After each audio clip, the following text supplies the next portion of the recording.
성령의 은혜가 오늘도 당신을 감싸길 축복합니다. 구독으로 함께 은혜를 나누고 좋아요로 감사의 마음을 전하세요. 댓글에 아멘을 남기시면 기도로 함께 하겠습니다. 자면서 듣기만 해도 신약 27권이 한눈에 성경 전체를 관통하는 7가지 핵심 메시지. 신약 성경 27권을 다 읽어보신 분 계신가요? 읽긴 읽었는데 뭐가 뭔지 기억이 안 나시나요? 마태복음과 누가복음의 차이가 뭔지 헷갈리시나요? 로마서와 갈라디아서가 비슷해 보이시나요? 요한복음 1장은 외웠는데 요한계시록은 너무 어려우신가요? 사도행전은 재미있게 읽었는데 히브리서는 무슨 말인지 모르겠다고요? 여러분만 그런 게 아닙니다. 한 조사에 따르면 교회 다니는 성도의 78%가 신약 27권의 전체 흐름을 잘 모르겠다고 답했습니다. 더 놀라운 사실이 있습니다. 매주 교회에 출석하는 성도 중 62%가 성경을 읽어도 무슨 내용인지 기억나지 않는다고 고백했습니다. 이게 우리의 현실입니다. 신약 성경은 총 27권, 260장, 7,957절로 이루어져 있습니다. 마태복음부터 요한계시록까지 40명이 넘는 저자들이 등장하고 수백 개의 사건과 가르침이 펼쳐집니다. 이 방대한 내용을 어떻게 한눈에 볼 수 있을까요? 그런데 놀라운 진실이 있습니다. 신약 27권은 사실 하나의 이야기입니다. 27개의 다른 책이 아니라 한 명의 주인공을 중심으로 펼쳐지는 하나의 거대한 드라마입니다. 그 주인공이 누구일까요? 바로 예수 그리스도입니다. 마태복음은 예수님이 누구신지 소개하고 사도행전은 예수님의 일을 계속하는 교회를 보여주며 바울서신은 예수님 안에서 우리가 누구인지 설명하고 요한계시록은 예수님의 최후 승리를 선포합니다. 모든 것이 예수 그리스도로 연결되어 있습니다. 오늘 여러분과 함께 신약 27권을 관통하는 7가지 핵심 메시지를 나누겠습니다. 이 7가지만 기억하시면 신약 성경 전체가 한눈에 들어옵니다. 복잡하게 느껴졌던 성경이 하나의 아름다운 그림으로 보이기 시작할 것입니다. 자, 그럼 지금부터 함께 신약 27권의 놀라운 여정을 시작해 보겠습니다. 신약 성경은 4개의 복음서로 시작됩니다. 마태복음, 마가복음, 누가복음, 요한복음입니다. 왜 같은 예수님 이야기를 4번이나 반복할까요? 여러분, 혹시 이런 적 있으신가요? 한 사건을 목격한 사람들이 각자 다르게 설명하는 것 말입니다. 어떤 사람은 사건의 순서를 강조하고, 어떤 사람은 감정을 중심으로 말하고, 또 어떤 사람은 의미를 설명합니다. 복음서가 바로 그렇습니다. 마태복음은 유대인들에게 예수님이 약속된 메시아라고 증언합니다. 구약의 모든 예언이 예수님 안에서 성취되었다는 것입니다. 마태복음 1장 1절입니다. 아브라함과 다윗의 자손 예수 그리스도의 계보라. 이 한 문장에 유대인들이 기다리던 모든 소망이 담겨 있습니다. 아브라함에게 주신 축복의 약속, 다윗에게 주신 왕국의 약속이 예수님 안에서 이루어진 것입니다. 마가복음은 가장 짧고 빠르게 진행됩니다. 즉시 고지라는 단어가 40번 이상 등장합니다. 마가복음은 예수님을 행동하는 종으로 묘사합니다. 말씀만 하시는 분이 아니라 직접 섬기시고 고치시고 구원하시는 분입니다. 마가복음 10장 45절이 핵심입니다. 인자가 온 것은 섬김을 받으려 함이 아니라 도리어 섬기려 하고 자기 목숨을 많은 사람의 대속물로 주려 함이니라. 누가복음은 의사였던 누가가 기록했습니다. 그는 예수님의 인간적인 면을 세밀하게 묘사합니다. 예수님이 어떻게 기도하셨는지, 어떻게 사람들과 교제하셨는지, 어떻게 죄인들을 품으셨는지를 보여줍니다. 누가복음 19장 10절입니다. 인자가 온 것은 잃어버린 자를 찾아 구원하려 함이니라. 이 한 문장이 누가복음 전체를 요약합니다. 요한복음은 가장 깊습니다. 요한은 예수님의 신성을 강조합니다. 요한복음 1장 1절입니다. 태초에 말씀이 계시니라. 이 말씀이 하나님과 함께 계셨으니 이 말씀은 곧 하나님이시니라. 예수님은 단순히 위대한 선생이 아니라 하나님 자신이십니다. 2018년 여름, 제게 한 자매님이 찾아왔습니다. 이미순 권사님, 당시 63세였습니다. 그분은 40년 동안 교회를 다녔지만 복음서를 제대로 이해한 적이 없다고 고백하셨습니다. 목사님, 저는 성경을 읽을 때마다 혼란스러워요. 마태복음에서는 이렇게 말하는데 누가복음에서는 다르게 말하거든요. 뭐가 맞는 거예요? 저는 그분께 이렇게 설명드렸습니다. 권사님, 내 복음서는 서로 모순되는 게 아니라 서로 보완하는 겁니다. 마치 한 다이아몬드를 내 방향에서 보는 것과 같아요.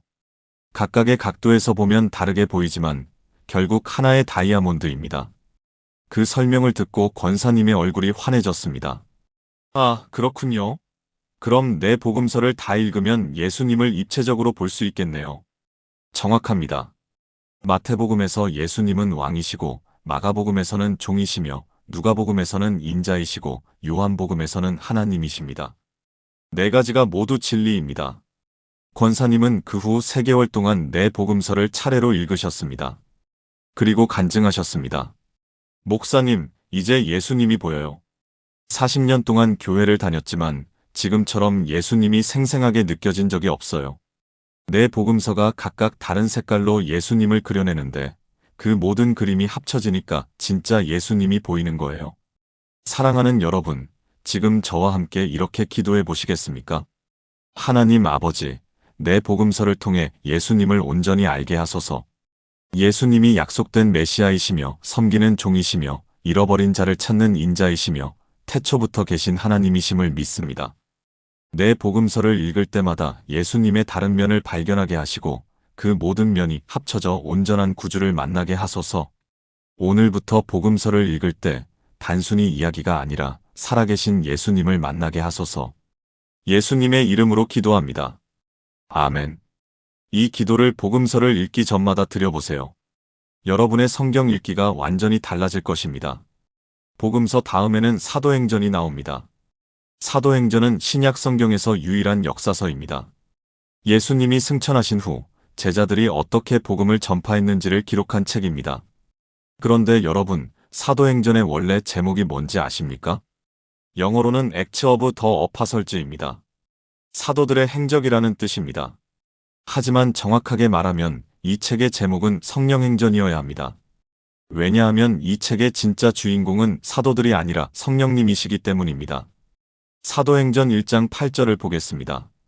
오직 성령이 너희에게 임하시면 너희가 권능을 받고 예루살렘과 온 유대와 사마리아와 땅끝까지 이르러 내 증인이 되리라.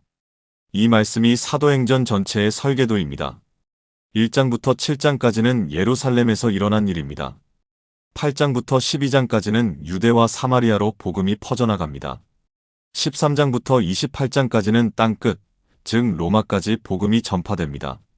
모든 것이 성령님의 능력으로 이루어졌습니다. 베드로가 오순절에 설교했을 때 3,000명이 회개했습니다.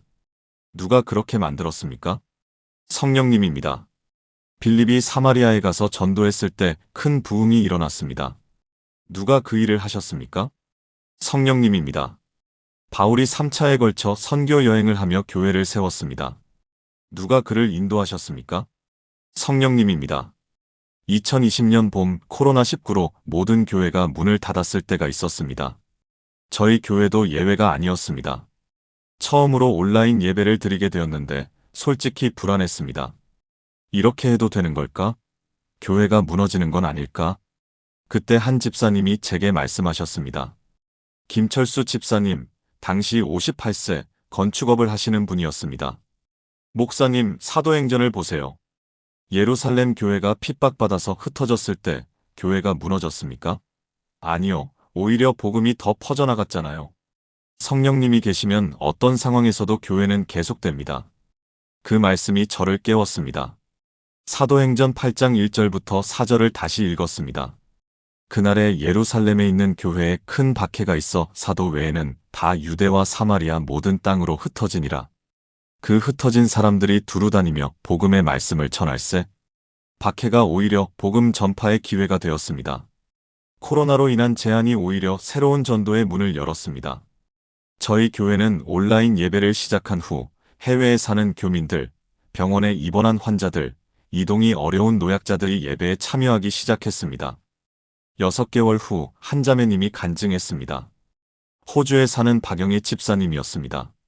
저는 한국을 떠난 지 15년이 되었어요. 그동안 한국어 예배를 드릴 수 없어서 너무 힘들었는데 이제 매주 모교회 예배를 드릴 수 있게 되었어요. 코로나가 제게는 축복이었어요. 성령님은 우리의 한계를 넘어서 일하십니다. 우리가 불가능하다고 생각하는 곳에서도 성령님은 길을 여십니다.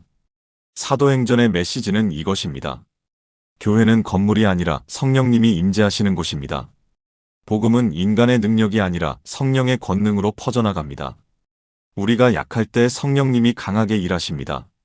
사랑하는 여러분, 지금 저와 함께 이렇게 기도해 보시겠습니까? 하나님 아버지, 사도행전에서 일하신 성령님이 오늘도 우리와 함께 계심을 감사드립니다. 제 연약함과 한계를 아십니다. 하지만 성령님의 능력이 제 안에 있음을 믿습니다. 오늘 하루도 성령님의 인도하심을 따라 살게 하소서. 제가 가는 곳마다 복음이 전파되고 제가 만나는 사람마다 예수님을 알게 하소서. 사도행전의 역사가 오늘 제 삶에서도 계속되게 하소서. 예수님의 이름으로 기도합니다. 아멘. 이 기도를 매일 아침 고백해 보세요. 성령님이 여러분의 일상을 사도행전으로 만드실 것입니다.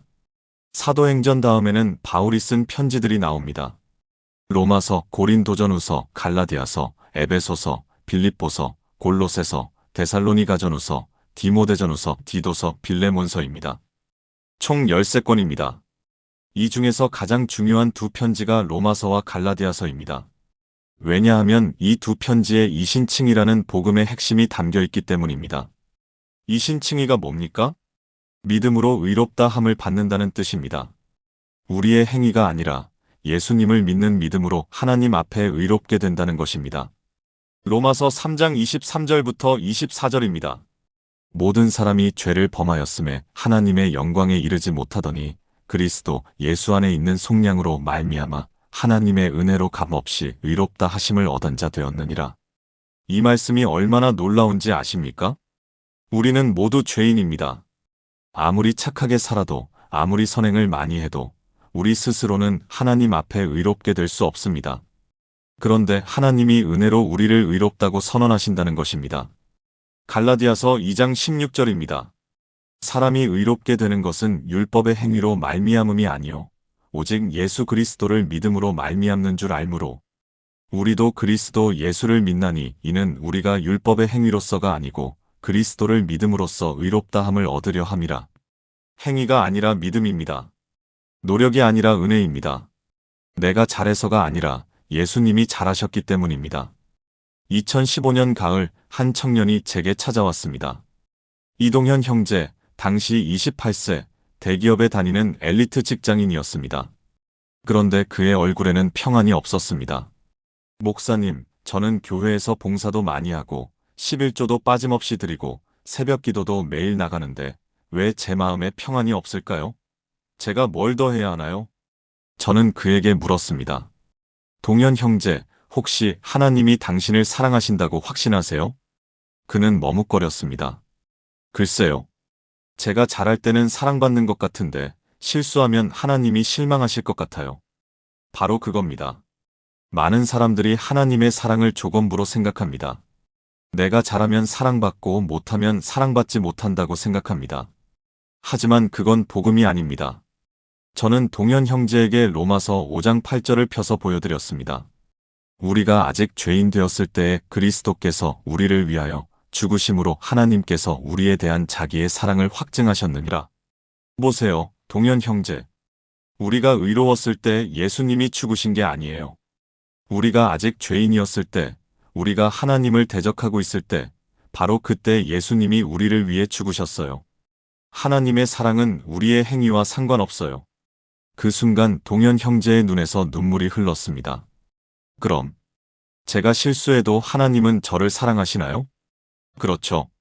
당신의 실수가 하나님의 사랑을 바꿀 수 없어요. 그 대화 이후 동현 형제의 신앙이 완전히 바뀌었습니다. 3개월 후 그가 간증했습니다. 저는 지금까지 하나님을 기쁘시게 하려고 노력했어요. 하지만 이제 알았어요. 하나님은 이미 저를 기뻐하신다는 것을요. 예수님 안에서 저는 이미 의롭습니다. 이제 저는 의무감이 아니라 감사함으로 살아요. 사랑받으려고 노력하는 게 아니라 이미 사랑받았기 때문에 사랑하며 살아요. 이것이 이신칭의의 능력입니다. 우리를 노예에서 자녀로 바꿉니다. 두려움에서 자유로 인도합니다. 의무에서 기쁨으로 옮깁니다. 사랑하는 여러분, 지금 저와 함께 이렇게 기도해 보시겠습니까? 하나님 아버지, 제가 의롭게 된 것은 제 행위 때문이 아니라 예수님을 믿는 믿음 때문임을 고백합니다. 제 노력으로 구원을 얻으려 했던 교만을 회개합니다. 오직 은혜로, 오직 믿음으로 구원받았음을 선포합니다. 이제 저는 자유합니다. 정죄함에서 자유롭고, 두려움에서 자유롭고, 율법의 저주에서 자유롭습니다. 예수님의 의가 제게 전가되었음을 믿고 감사합니다. 예수님의 이름으로 기도합니다. 아멘. 이 기도를 정죄함이 올 때마다 선포해 보세요. 여러분은 예수님 안에서 이미 의롭습니다. 바울 서신 중에서 에베소서와 골로새서는 쌍둥이 같은 편지입니다. 두 편지 모두 그리스도 안에서라는 표현이 반복해서 나옵니다. 에베소서에만 그리스도 안에서 또는 그 안에서라는 표현이 30번 이상 나옵니다. 이게 무슨 뜻일까요? 우리가 예수님과 연합되어 있다는 뜻입니다.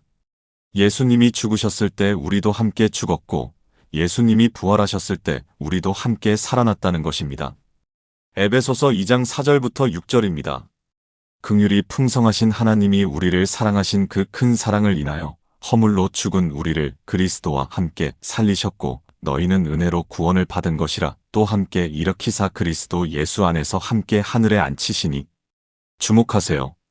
함께 살리셨고 함께 일으키사 함께 하늘에 앉히시니입니다.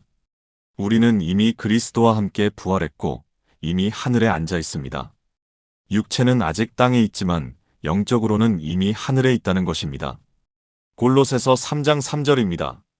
이는 너희가 죽었고 너희 생명이 그리스도와 함께 하나님 안에 감추어졌음이라. 우리의 진짜 정체성은 이 땅의 것이 아닙니다. 우리는 하늘의 시민이고 그리스도 안에 있는 새로운 피조물입니다. 2019년 겨울 한 집사님이 암 진단을 받았습니다. 박순자 집사님, 당시 67세 3기 위암이었습니다. 의사는 6개월에서 1년 정도 남았다고 했습니다. 집사님은 처음에 큰 충격을 받으셨습니다. 목사님, 제가 뭘 잘못해서 이런 병이 왔을까요? 하나님이 저를 벌하시는 건가요? 많은 사람들이 고통을 벌로 생각합니다. 하지만 성경은 다르게 말합니다. 저는 집사님과 함께 에베소서를 읽기 시작했습니다. 특히 에베소서 1장 3절부터 14절까지 그리스도 안에서 우리가 받은 영적 축복들을 천천히 읽었습니다. 찬송하리로다 하나님 곧 우리 주 예수 그리스도의 아버지께서 그리스도 안에서 하늘에 속한 모든 신령한 복을 우리에게 주시되. 그 말씀을 읽으면서 집사님이 깨달았습니다. 아, 제 가치는 제 건강이나 상황에 있는 게 아니구나. 내가 그리스도 안에 있다는 것, 그게 제 진짜 정체성이구나. 그 후 집사님은 매일 아침 에베소서 1장을 소리내어 읽으셨습니다. 하나님이 나를 택하셨다. 하나님이 나를 예정하셨다. 하나님이 나를 기뻐하신다. 나는 그리스도의 피로 속량함을 받았다. 나는 성령으로 인치심을 받았다. 한 달, 두 달, 석 달이 지났습니다. 집사님의 육체는 약해졌지만 영은 더 강해졌습니다. 항암 치료로 머리카락이 다 빠지고 몸무게가 15kg 줄었지만 집사님의 얼굴에는 평안이 있었습니다. 1년 후 기적이 일어났습니다. 정기 검진에서 암이 완전히 사라진 것입니다. 의사도 놀랐습니다. 이건 의학적으로 설명할 수 없어요. 3기 위암이 이렇게 깨끗하게 사라지는 경우는 거의 없어요. 집사님은 간증했습니다. 제가 치유받은 건 항암 치료 때문만이 아니에요. 제 정체성이 바뀌었기 때문이에요. 저는 더 이상 암 환자 박순자가 아니라 그리스도 안에 있는 박순자예요. 병이 제 정체성을 정의할 수 없어요. 예수님이 제 정체성이에요. 지금도 집사님은 건강하게 사십니다. 그리고 암으로 고통받는 분들을 찾아가 에베소서를 함께 읽어드립니다. 당신의 가치는 병에 있지 않아요. 당신은 그리스도 안에서 새로운 피조물이에요. 사랑하는 여러분, 지금 저와 함께 이렇게 기도해 보시겠습니까? 하나님 아버지, 저는 그리스도 안에 있는 새로운 피조물임을 고백합니다. 옛것은 지나갔고 새것이 되었습니다. 제 정체성은 제 실수나 성공에 있지 않고 제 건강이나 재정에 있지 않고 오직 그리스도 안에 있습니다. 저는 그리스도와 함께 죽었고 그리스도와 함께 살아났고 그리스도와 함께 하늘에 앉아 있습니다. 이 진리가 제 마음 깊이 새겨지게 하소서. 상황이 흔들려도 제 정체성은 흔들리지 않게 하소서. 예수님의 이름으로 기도합니다. 아멘.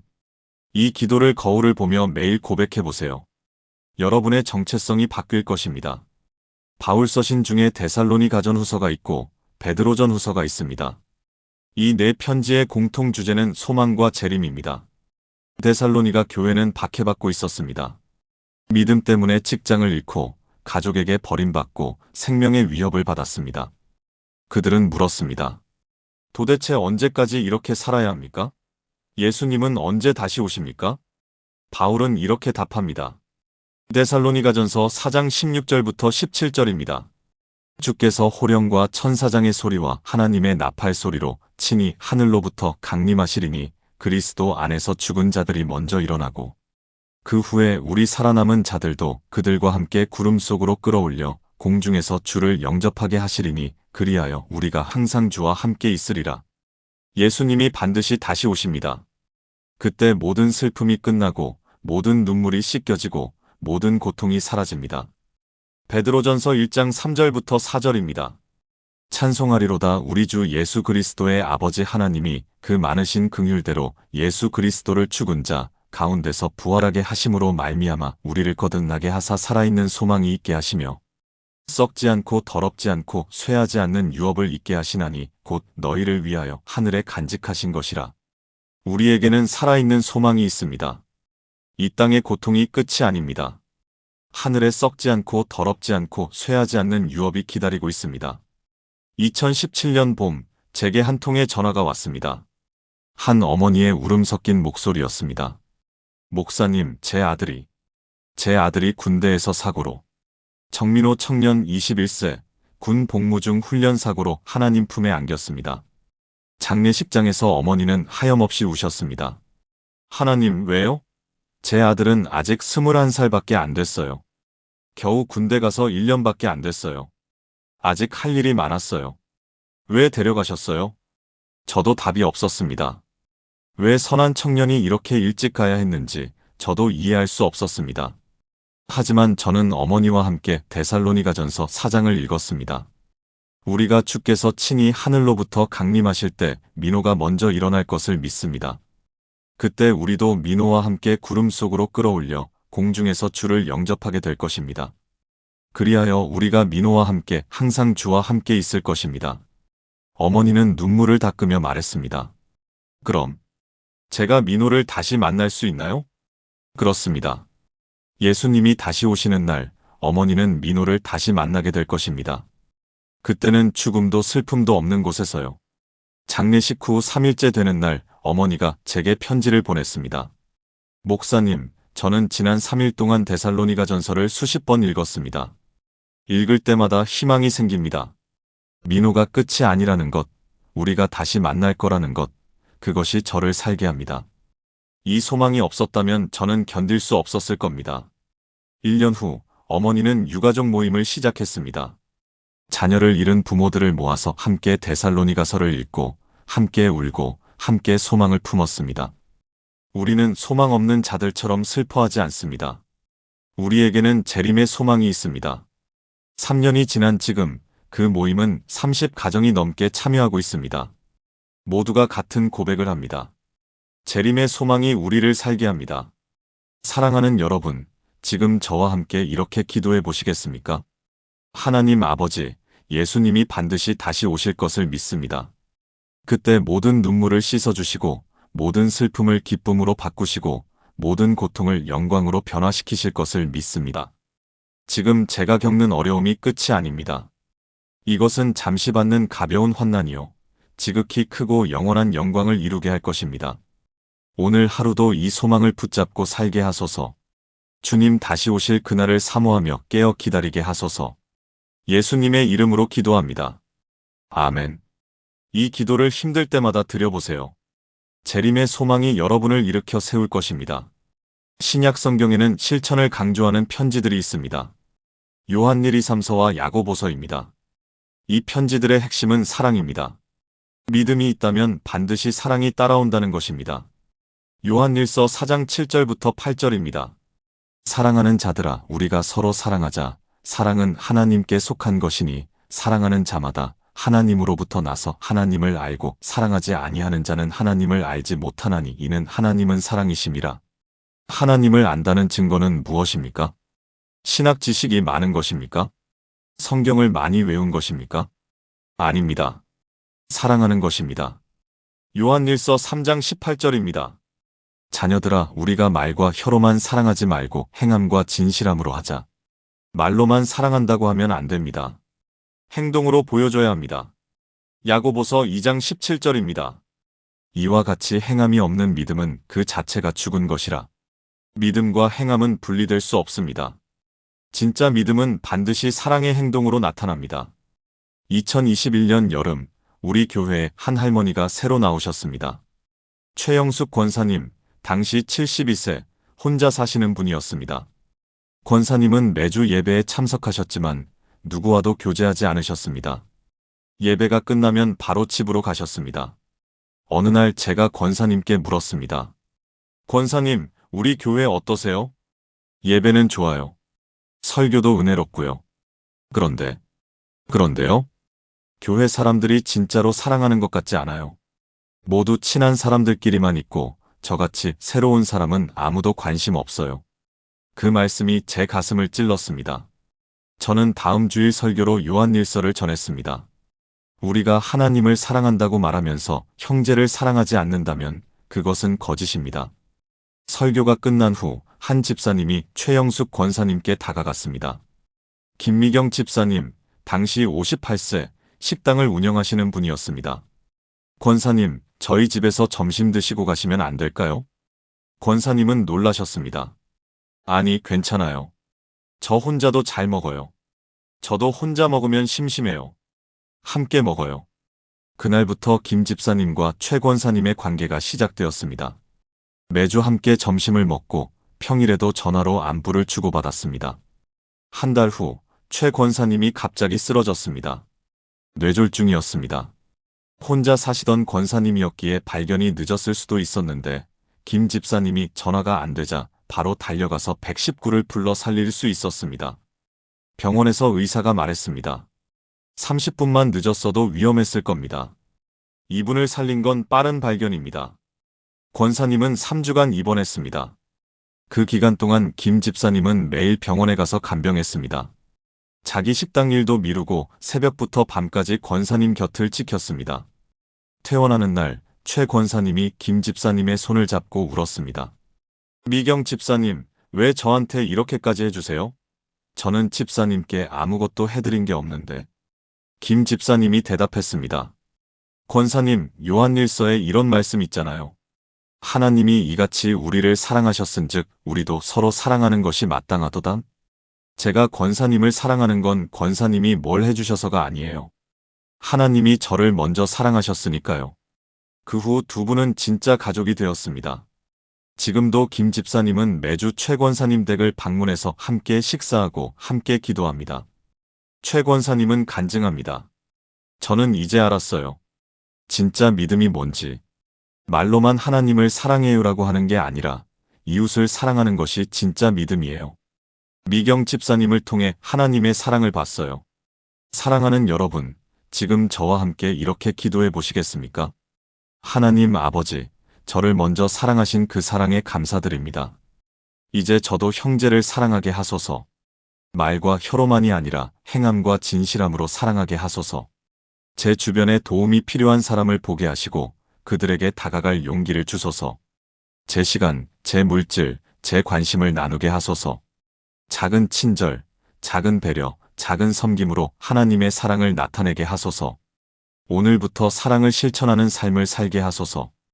예수님의 이름으로 기도합니다. 아멘. 이 기도를 드리고 오늘 한 가지 작은 사랑을 실천해 보세요. 그것이 세상을 바꾸는 시작입니다.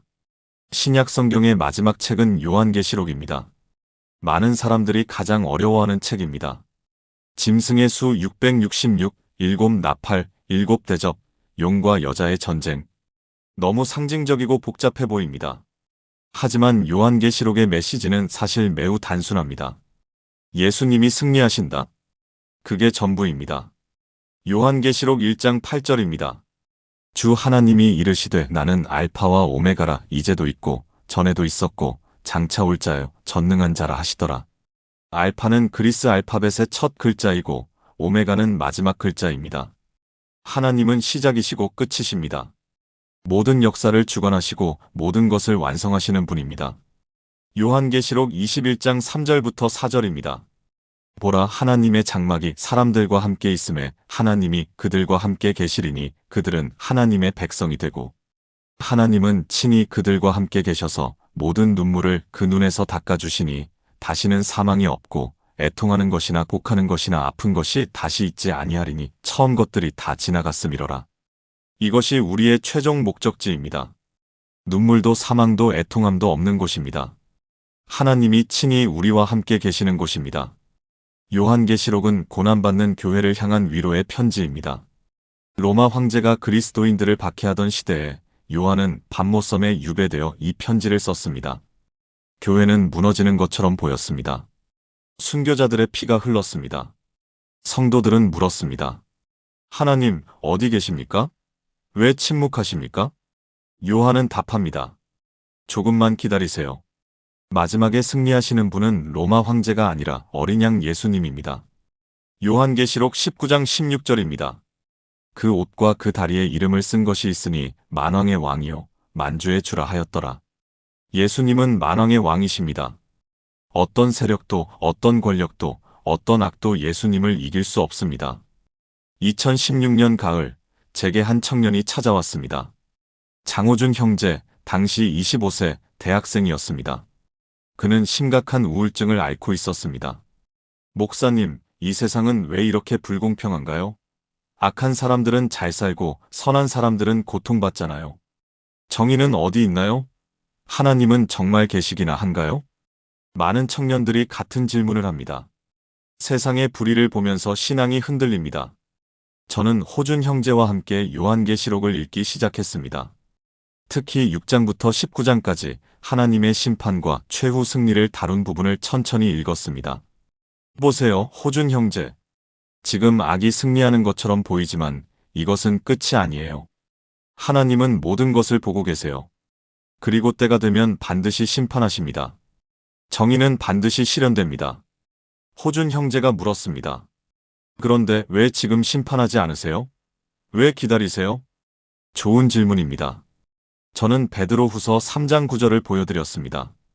주의 약속은 어떤 이들이 더디다고 생각하는 것 같이 더딘 것이 아니라 오직 주께서는 너희를 대하여 오래 참으사 아무도 멸망하지 아니하고 다 회개하기에 이르기를 원하시느니라.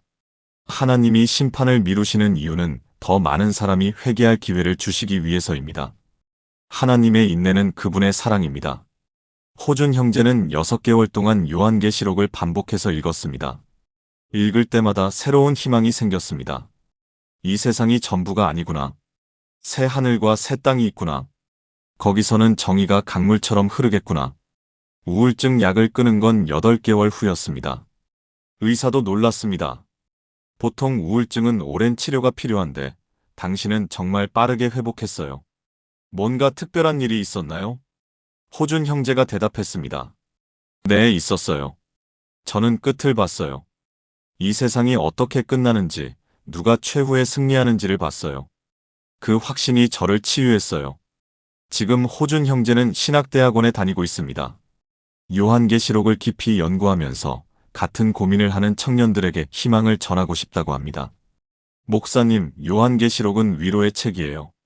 지금 아무리 어둡고 힘들어도 마지막은 하나님의 승리예요. 그 확신만 있으면 오늘을 견딜 수 있어요. 사랑하는 여러분, 지금 저와 함께 이렇게 기도해 보시겠습니까? 하나님 아버지, 모든 역사의 시작과 끝이 주님의 손에 있음을 믿습니다. 지금 제 눈에는 악이 승리하는 것처럼 보일 때도 있습니다. 하지만 최후의 승리는 주님께 있음을 고백합니다. 어린 양 예수님이 만왕의 왕이요 만주의 주이십니다. 새 하늘과 새 땅에서 주님과 영원히 함께할 그날을 사모합니다. 그날까지 흔들리지 않고 믿음으로 서게 하소서. 오늘의 고난이 장차 나타날 영광에 비하면 좋기 가벼운 것임을 기억하게 하소서. 예수님의 이름으로 기도합니다. 아멘. 이 기도를 절망할 때마다 선포해 보세요. 여러분은 승리하는 편에 서 있습니다.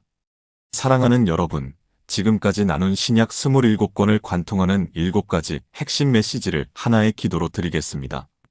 함께 기도하시겠습니까?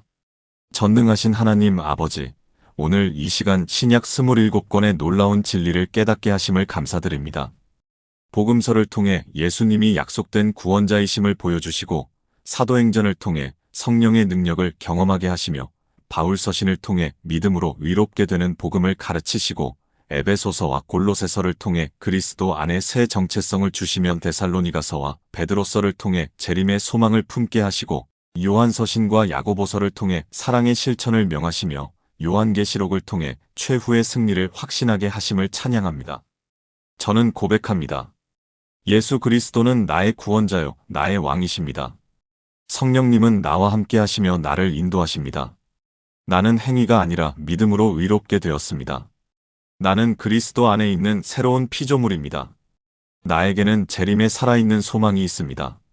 나는 하나님의 사랑을 받았으므로 이웃을 사랑합니다. 최후의 승리는 나와 함께 하시는 예수님께 있습니다. 오늘부터 저와 제 가족이 매일 이 진리 안에서 살게 하소서. 신약 27권이 단지 지식이 아니라 삶의 능력이 되게 하소서. 복음서를 읽을 때마다 예수님을 더 깊이 만나고 사도행전을 읽을 때마다 성령의 능력을 경험하며 서신서를 읽을 때마다 믿음이 자라고 요한계시록을 읽을 때마다 소망이 불타오르게 하소서. 이 말씀들이 제 마음에 새겨져서 어떤 상황에서도 흔들리지 않는 믿음의 반석이 되게 하소서. 두려움 대신 확신을, 절망 대신 소망을, 미움 대신 사랑을, 패배 대신 승리를 주소서. 신약 27권의 핵심 메시지가 제 입술의 고백이 되고 제 발걸음의 방향이 되며 제 삶의 간증이 되게 하소서. 이 모든 것이 주님의 은혜이고 주님의 약속이심을 믿고 신뢰하며 의지합니다. 살아계신 예수 그리스도의 이름으로 기도합니다. 아멘. 사랑하는 여러분, 지금까지 신약 27권을 관통하는 7가지 핵심 메시지를 함께 나누었습니다. 첫째, 복음서는 예수님이 약속된 구원자이심을 증언합니다. 둘째, 사도행전은 성령의 능력으로 교회가 시작되었음을 보여줍니다. 셋째, 로마서와 갈라디아서는 우리가 믿음으로 의롭게 되었음을 선포합니다. 넷째, 에베소서와 골로새서는 우리가 그리스도 안에서 새로운 피조물이 되었음을 가르칩니다. 다섯째, 데살로니가서와 베드로서는 재림에 살아있는 소망을 품게 합니다. 여섯째, 요한서신과 야고보서는 사랑을 말과 혀로만이 아니라 행함과 진실함으로 실천하라고 명합니다. 일곱째, 요한계시록은 최후의 승리가 어린 양 예수님께 있음을 확신시킵니다. 이 7가지만 기억하시면 신약 27권 전체가 한눈에 들어옵니다. 복잡하게 느껴졌던 성경이 하나의 아름다운 이야기로 보이기 시작할 것입니다. 모든 것이 예수 그리스도를 향하고 있고 모든 것이 하나님의 구원 계획 안에 있습니다. 여러분의 삶에도 이 7가지 메시지가 살아 역사하기를 축복합니다. 복음서의 예수님을 날마다 만나고 사도행전의 성령의 능력을 매순간 경험하며 믿음으로 의롭게 된 확신 안에서 자유하고 그리스도 안의 새 정체성으로 당당하게 살며 재림의 소망으로 오늘의 고난을 견디고 사랑을 실천하는 삶으로 세상을 변화시키며 최후 승리의 확신으로 어떤 상황에서도 흔들리지 않는 여러분이 되시기를 축복합니다. 오늘 이 말씀이 여러분의 마음에 닿았다면 좋아요를 눌러주시고 신약 27권의 핵심을 깨달았습니다 라고 댓글로 고백해주세요. 더 많은 분들이 함께 이 은혜를 나눌 수 있도록 구독과 알림 설정도 부탁드립니다.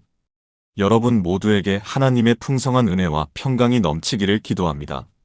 다음 시간에도 귀한 말씀으로 찾아뵙겠습니다. 사랑합니다. 주님의 이름으로 축복합니다.